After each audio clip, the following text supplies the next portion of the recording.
Cuando en la crecida majestad del río va bullando el verde del camalotal, paloma de sueños levanta la luna, su vuelo errabundo sobre el Paraná, con ese mensaje de flor y de selva, de agreste romance de India y Melesú. Llegaron tus manos a mi tierra gaucha,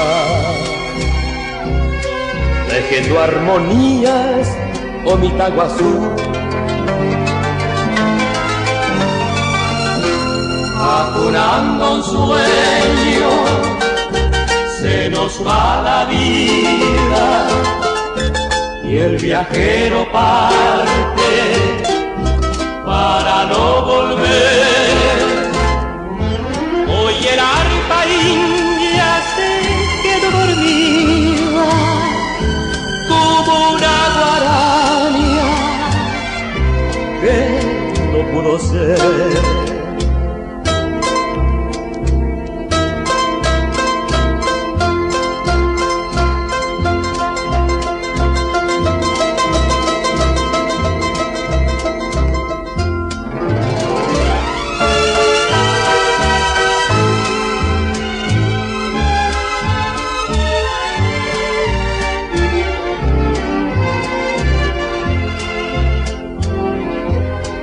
La misma esperanza y el mismo camino, los mismos cantares bajo el cielo azul.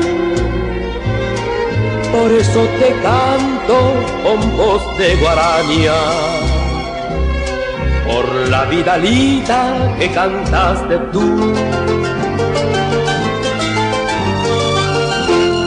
Acunando un sueño, se nos va la vida y el viajero parte para no volver.